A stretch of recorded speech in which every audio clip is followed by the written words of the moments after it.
So is my screen visible? Yes, sir.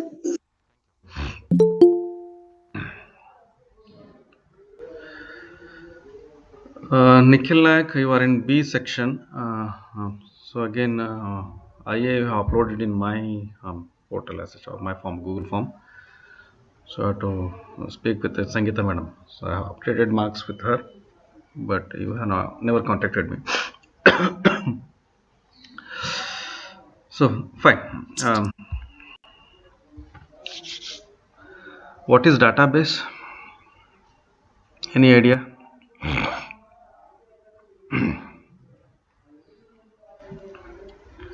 Okay then. Basically, database is a huge amount of data that has to be stored and accessed. So if I consider how Karnataka government, or at least at a college level, your records are maintained. So record whatever concerned with respect to studio, whether you have admitted in which quota, and what is the amount of fees you have paid, how many classes you have attended, and what is the marks you have scored. So pertaining to particular aspects, there can be hash key and other aspects as such, but through which you are accessing a data. Maybe USN is your hash key. So there are a number of data associated with a particular stuff or primary key kind of stuff that has to be stored in a record. So records are stored in the form of normally as a table, and they have to be accessed as and when the requirements come into picture. So that means that if I say I have taken example for schooling or admission process of the academy as such. If you consider the similar stuff with respect to bank accounts, so how many times I have withdrawn from ATM, and how many times my bank balance has gone low or up, whether I have paid tax returns, Form 16 and so on. So there will be n number of details available with respect to particular records available with respect to particular person or the hash key as such. Once that is there, whenever you want to access, so what is the relation between the tables or a record, how do you maintain that, and what are the views available, what are the views, by which I mean, say manager can access all my account details, I can access my account details, but you should not be able to access your or my account details, but you should be able to access your account details. So there are restrictions, permissions, what you can view, what you should not be viewing as such. Similar kind of how do you store the data and how do you retrieve the data, that entire stuff is normally stated as a database management. Database is about storing, and the management is about how do you store and how do you withdraw it. So most oftenly evolved computer branch called as a relation database management, so that the relationship between the tables and records are being maintained and fetched and viewed. So the separate languages like SQL, structured query language, and other languages have evolved, so that these databases can be accomplished. So SAP or Oracle, whatever you can think of. What we are dealing with right now is we are more concerned with respect to the real-time databases. So many real-time applications need to store significant amounts of data and process these. Network management systems, how many people have logged in currently and how many logged out, how many, what is the duration of if somebody wants to query about what is the usage of cadence or anything of that sort. So network management systems will come into picture, and this is the utilization of network. Some report has to be generated or something has to be monitored with respect to bandwidth and so on. But you require data, or that data has to be stored and processed. So that is what is required, and what is we are studying with respect to a database. We attach the real time to that.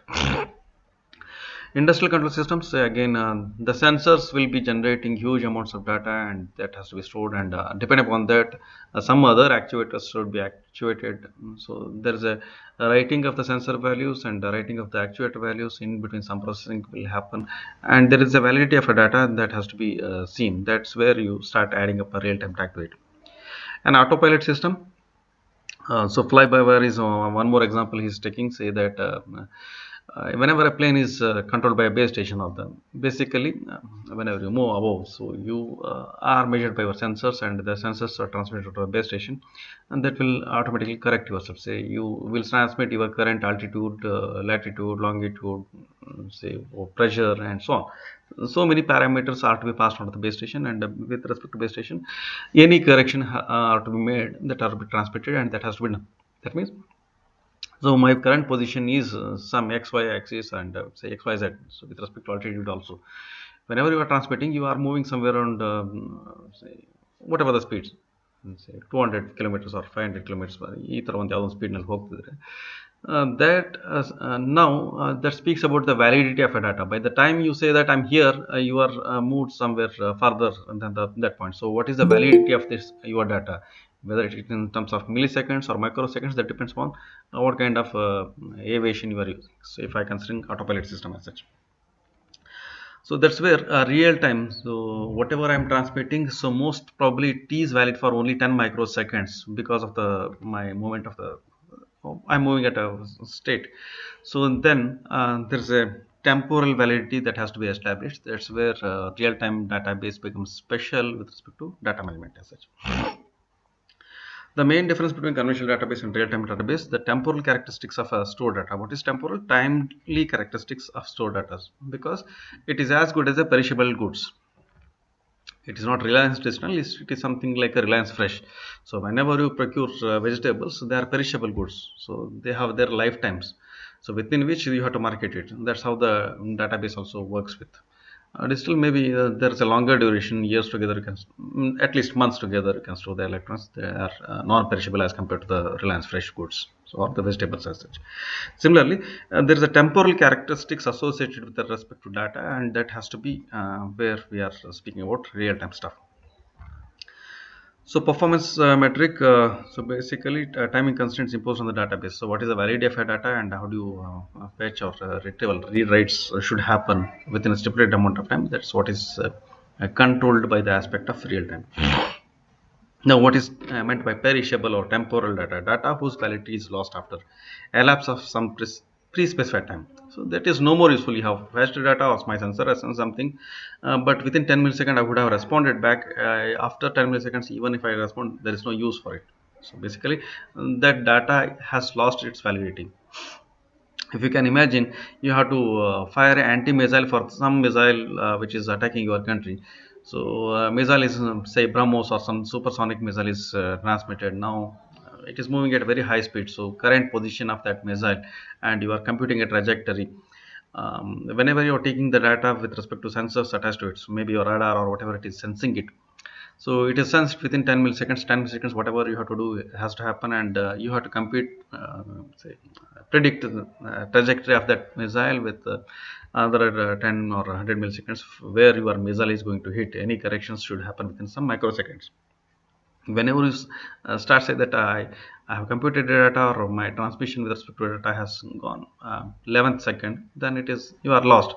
So you are losing one anti-missile, and that is nowhere hitting the missile you wanted to hit. That's what is meant by validity of data, or there is a specific amount of time during which the data is valid. Okay.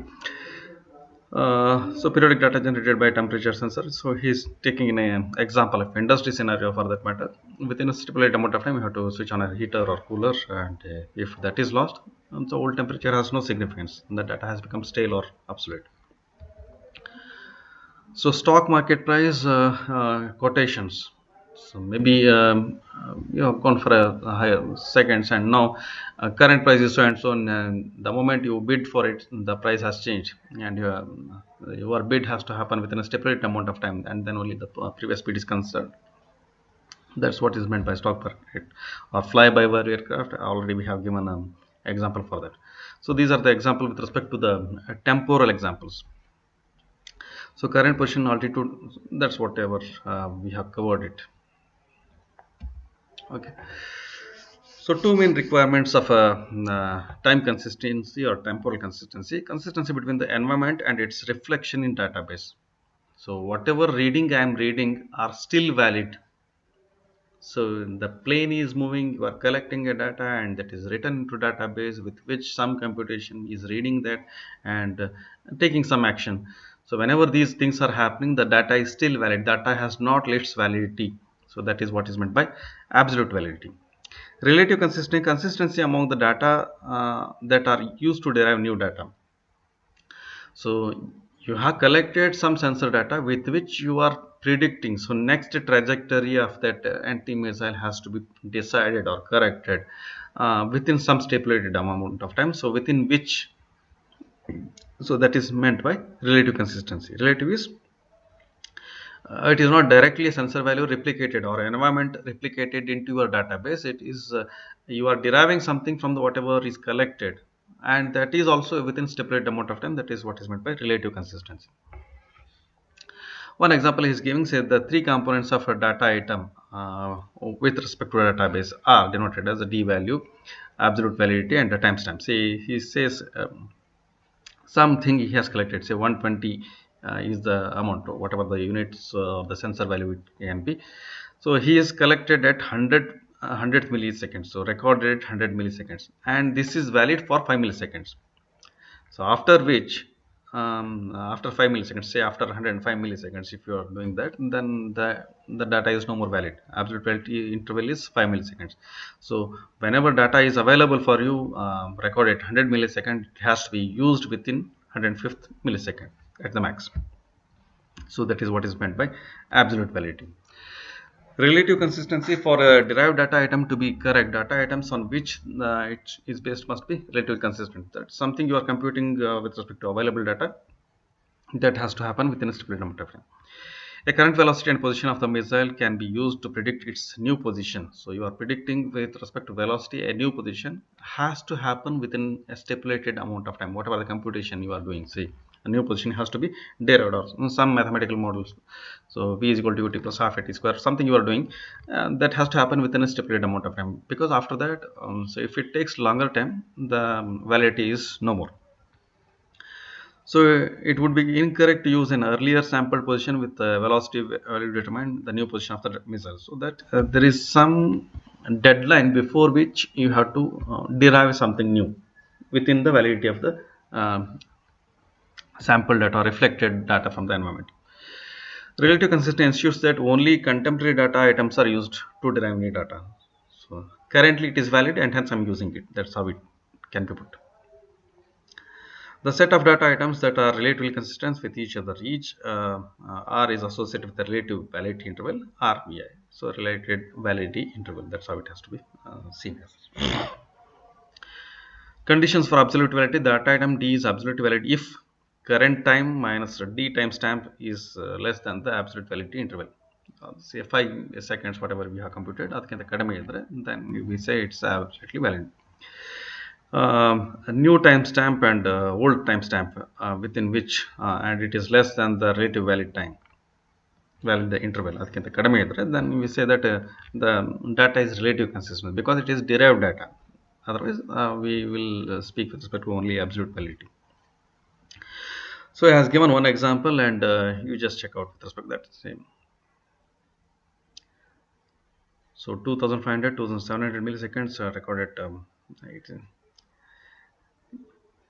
absolute validity interval is 100 seconds, so D valid during the interval between 2500 2600. But now the current time he is giving 2700. Whatever computations you are making already has gone, so it is waste as such. So there is no relative consistency, or the absolute validity is not there, because till 2600 the data was valid. So 100 millisecond is the validity time. Okay. So process control application, the input data controller, yes, you can imagine that again he is repeating the same stuff. So health, power, telemetry. Why he's taking this example spacecraft or control or process application is so that you can just imagine the amount of data that is rushing in and rushing out. Say whenever a spacecraft is being moved out, or if you can just remember the countdown before any rocket launches are being done. So why the countdown is being made? Any idea? So ignition, cryogenics, or the friction, there will be n number of elements that has to be checked out, maybe 100 or whatever the numbers. They start counting from downward counts, so 100, 99, 98, so that every system is okay, then it reaches 0, then finally everything is fine, then you are launching. So once it is launched, so all that whatever you have checked out are to be continuously monitored by the base station. So rocket is moving at escape velocity, and that launched from Sriharikota. Now that rocket, whenever it is launched, it is sending the information with respect to its current position or whatever the moments it is making, maybe some base station in Hassan. So a huge amount of data is rushing to there, and so any corrections that has to happen, that has to reach back, and the corrections can be made, or the still you are able to place something into the specified orbit as such. So that speaks about huge amount of data and the validity of the data, and recomputation or derived data within a specified amount of time. So that speaks the significance of real-time database management as such.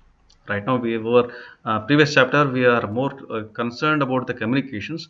Now storage and deriving of a new data within a stipulated amount of time, that is what is meant by database management or real-time database management. So database concepts: a sequence of reads and writes on the database achieves some high level functionality of the application, transforms the database from one consistent state to another consistent.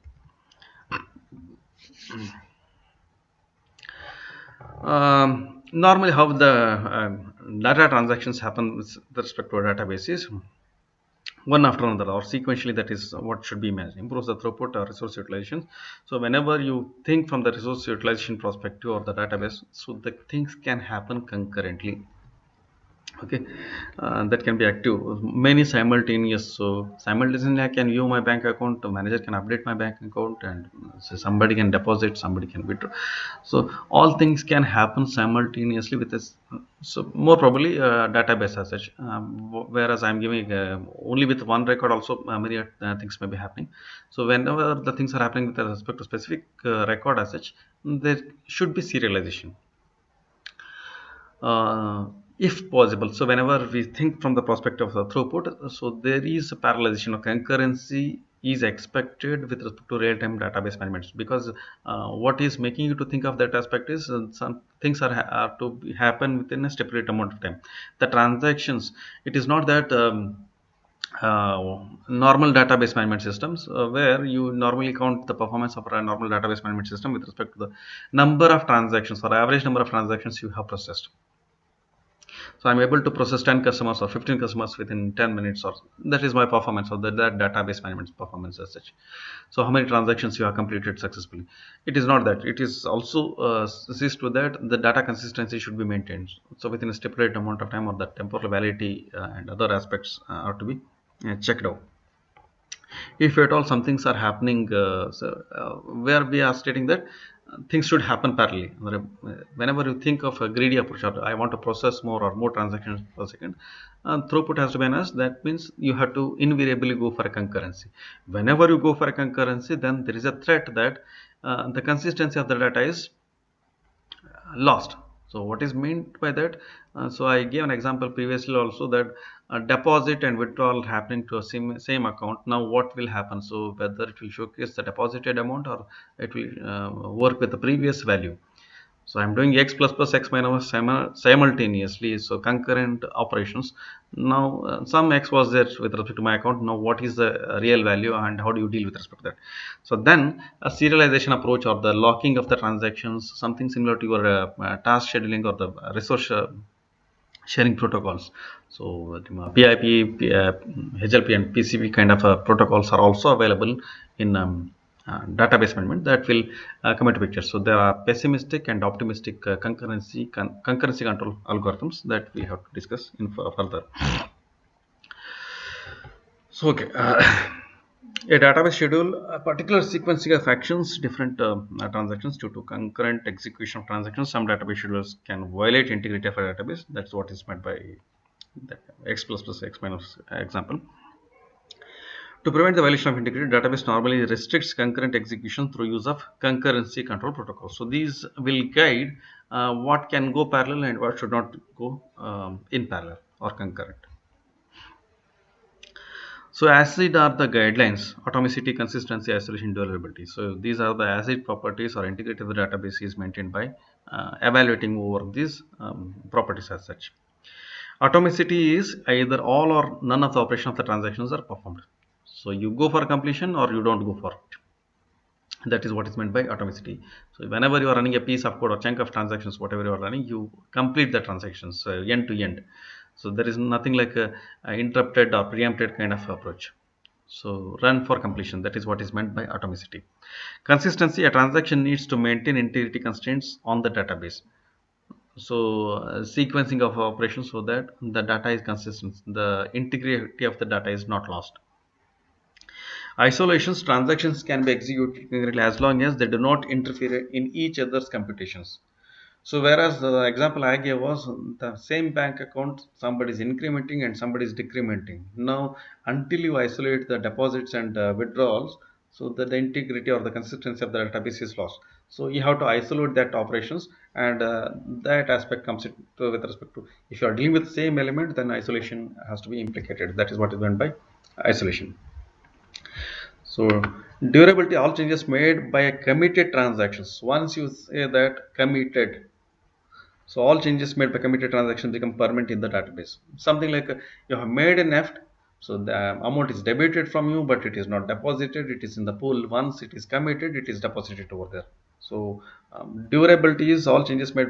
Whatever you have made are committed. Now, yes, it is the transfer is being done. That's what is meant by durability.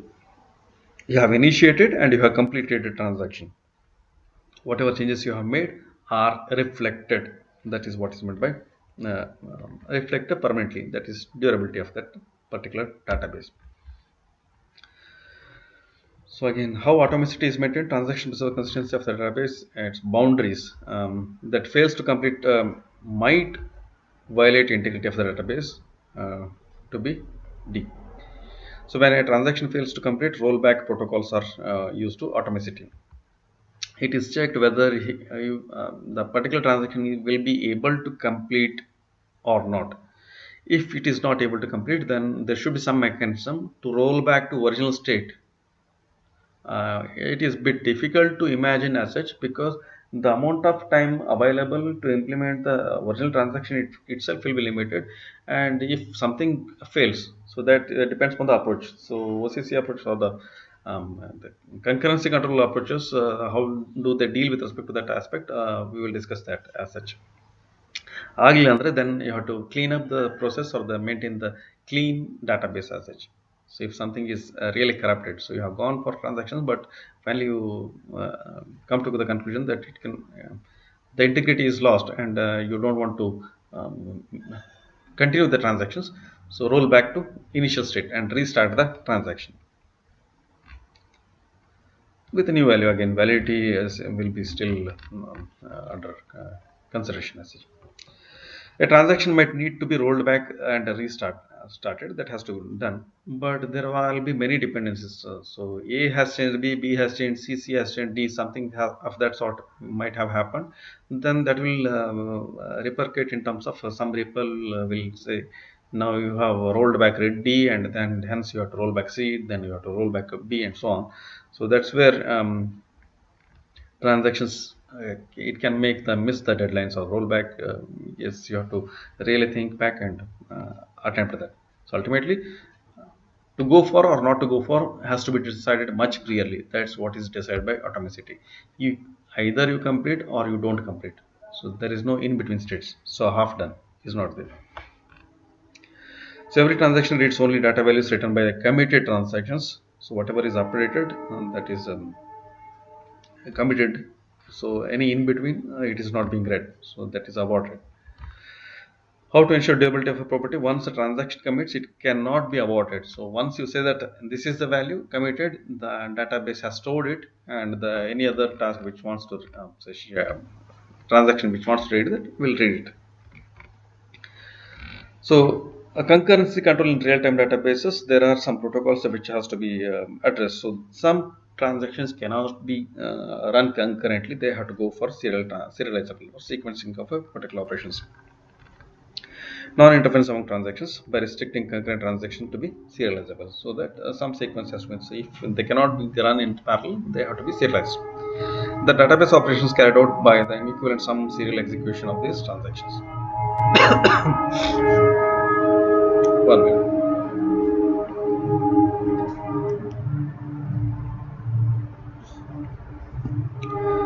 So there are two main categories of protocols. One is optimistic protocols, disallow certain type of transactions from progressing. Pessimistic allow all transactions to progress without any restrictions, and then prune some of the transactions. So that when you commit, that's where it looks for what to do. Permission must be obtained by a transaction before it performs any operation onto the database object. So, and hence pessimistics. So you are checking well before admitting any transactions. Locking schemes are used for giving permissions to transaction to access a data items. You have to request for a data item, then get it, then process it.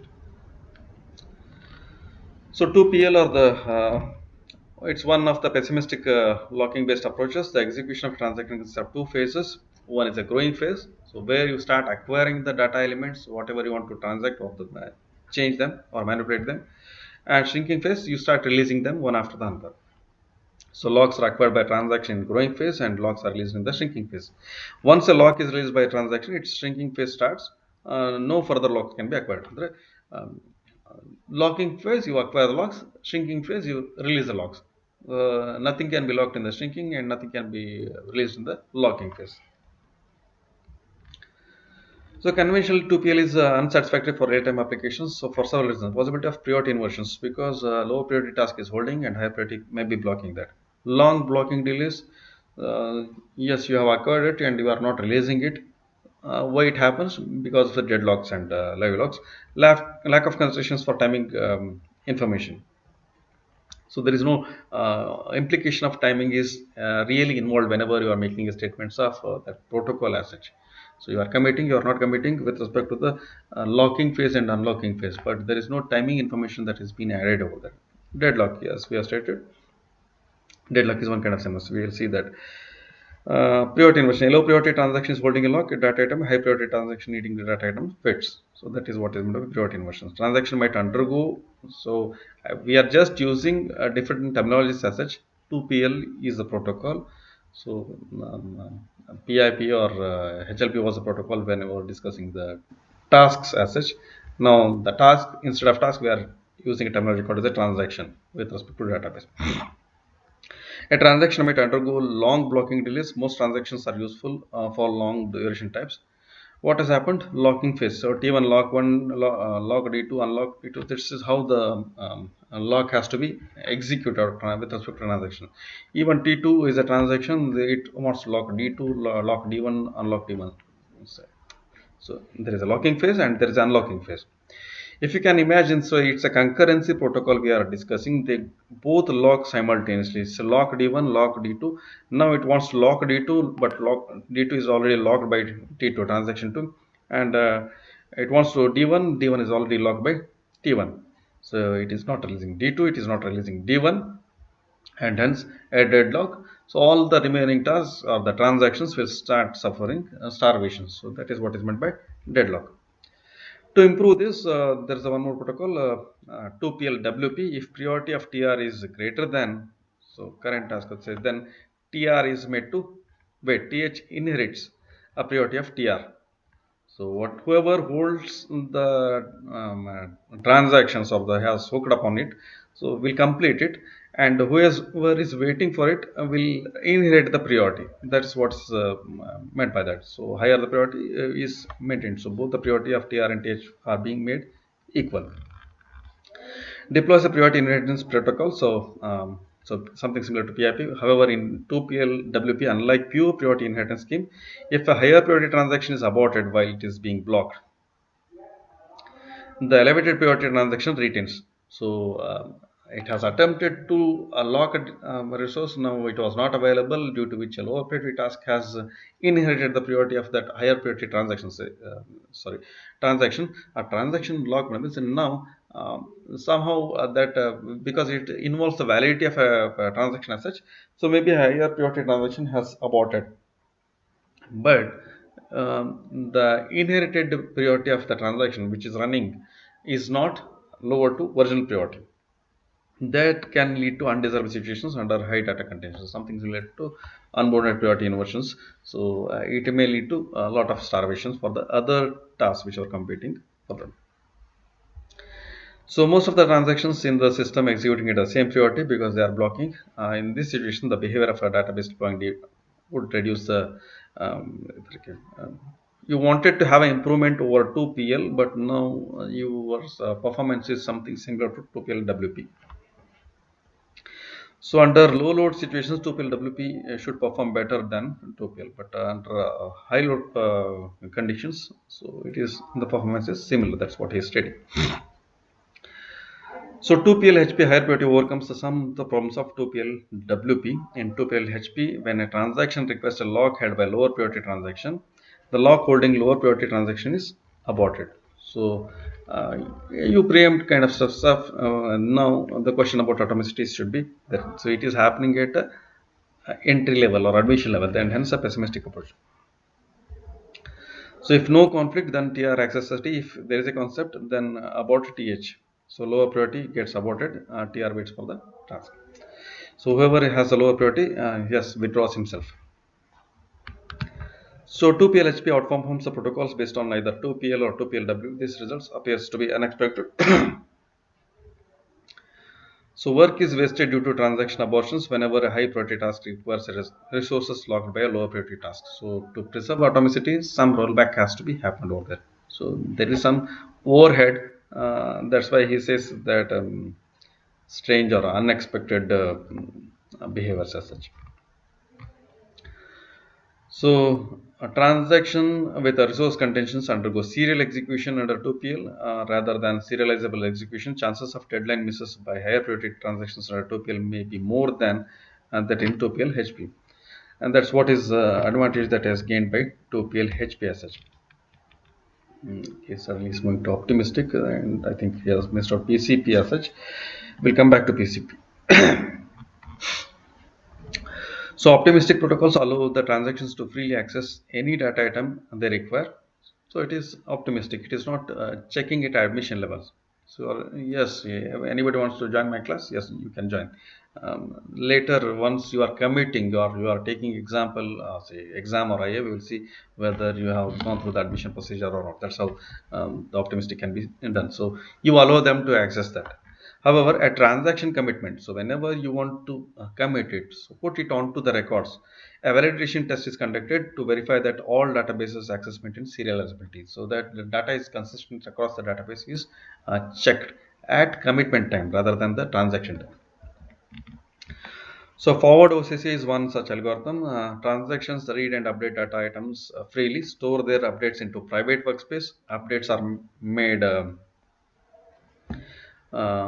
into private workspace. Updates are made public only at transaction commit. So you change the data privately, but it is something like a memory 30-bit kind of. So I have manipulated it. Once I committed, I have cleaned that. Now the memory is clean. That transaction is clean as such. Before a transaction is allowed to commit, it has to pass a validation test. When what is validation test? So whenever you want to commit, that's where you are checking. So not for the admission. So to validate whether there is any conflict between the validating transaction and other transaction that has committed. So you are committing now, and previously there are some commitments. Now check whether there is any conflicts or contradictions between the commitments as such. If they are, the transaction is updated. If it does not pass a validation test, then it is aborted. This guarantees the atomicity and durability of the properties. So data integrity is maintained by this forward SEC. So OCC sacrifice explicitly considers the priorities of the transactions. It introduces the concept of conflict set. A conflicting set is the set currently running transactions that conflict with validating transactions. Say, ಒಂದಕ್ಕೊಂದು conflict ಆಗ್ತದೆ ಅಂತ interest ಅಥವಾ ಅಂತ transactions. A transactions once reaches its validating stage checks for conflicts with the currently executing transactions. If conflicts are detected, one or more of the transaction in the conflict set has a higher priority than validating transaction, then the validating transaction is aborted. So you want to commit, but whenever you see them, there are other transactions which are conflicting, but you see their priority is much higher than you, and you get back off, call you off. So that kind of approach is called as a sacrifice. The transaction calls off itself by seeing the priorities of the other transactions which are having the higher priorities. That's where the sacrifice term comes into picture. So otherwise, all transactions in the conflict set are aborted and restarted. So if everybody is equal, yes, we will go for election kind of stuff. Again, next time, the same scenario may not arise. However, a transaction may be sacrificed on behalf of another transaction that is sacrificed later and so on. leading to wasted computations and deadline misses, because atomicity states that you have to run for a completion. So you cannot intermittently and again I will store the context and come back and complete. No, nothing of that sort. So you roll back to the initial state, whatever you have done is undone, and that's how I have to restart again. OCC broadcast and commit protocol, when a transaction commits, it notifies the intentions to all other running transactions. If there are n containers for a particular resource or particular record that I want to manipulate or update, so I'm doing so and so with this record is broadcasted to all the transactions. Each running transaction carries out a test to check if it has any conflicts with the committing transaction. If any conflicts are detected, then transaction carrying out the check immediately aborts itself and restarts. If there is a conflict, I just again you have to abort and restart it again. There is no need for committing a transaction to check for conflicts with already committed transactions. Uh, Committing a transaction to check for conflicts with already committed transaction, so you need not commit, because if it were in conflict with any other committed transaction, it would have been already aborted. In OCBC, once a transaction reaches its validating phase, it is guaranteed to commit, because it is you are communicating and then committing. And if there was a contradiction already, maybe you have aborted long back. OCC, optimistic concurrency control. If there is a little contention among transactions, most of the transactions are successfully validated. The smaller contentions can be removed. Under heavy load conditions, there are large number of transactions that fail to validate test and are aborted. So heavy load conditions, they may not work much better. Leads to severe reduction throughput and a sharp increase in deadline misses.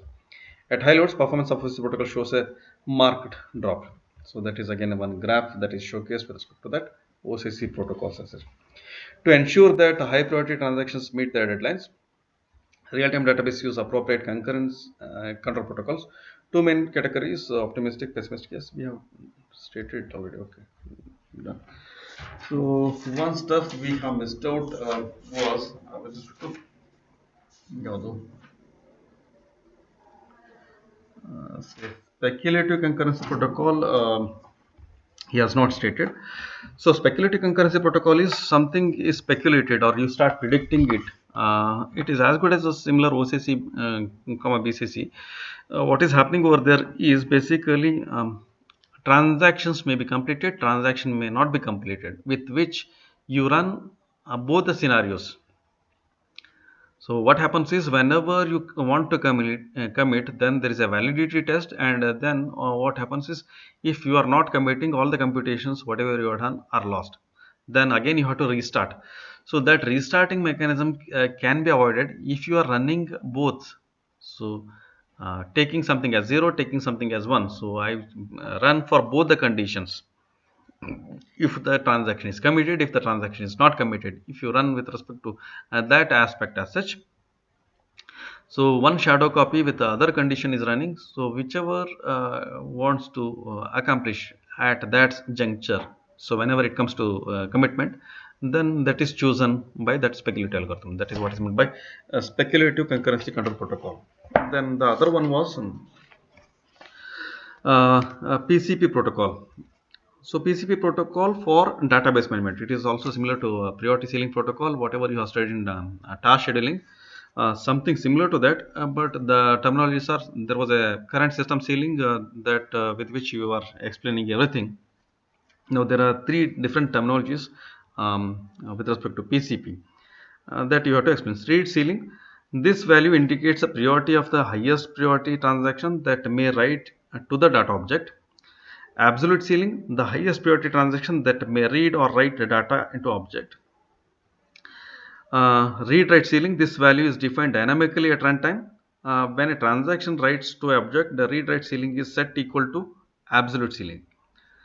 So whenever you are read-writing or you are allowed to transact, then it is made equal to absolute ceiling, something like CSC. However, read-write ceiling is set equal to the read ceiling of a read operation. If you are reading it, then it is made equal to read operations. If you are writing into it, then it is made equal to read-write ceiling as such. A transaction requesting access to a data object is guaranteed the same if and only if the priority of the transaction requesting data object is higher than the read-write ceiling of all data objects. So there is a priority ceiling that has been established in the priority ceiling protocol as such. So PCP in database concurrency protocol, what's one more important point is does not make use of any priority inheritances. So in a task scheduling, priority control, priority ceiling protocols. So whenever you block something, then you would have been so a lower task which is blocking a higher priority task would inherit the priority of the higher priority task which it is blocking. That is not seen in the PCP of database management system. So I think that completes your syllabus. Any doubts? Please post it on. And this chapter is there for your third IA. So I'll post your scores maybe in the afternoon, or I will take another 10 or 15 minutes. So once I enter into AdStock, I will post that previous marks, second IA marks to you.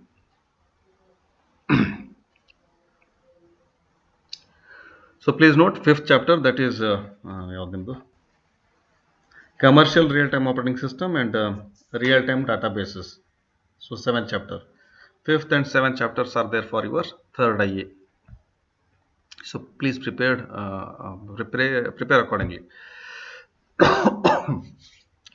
So any other doubts?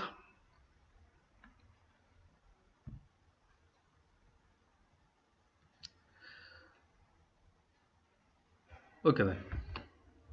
So thank you.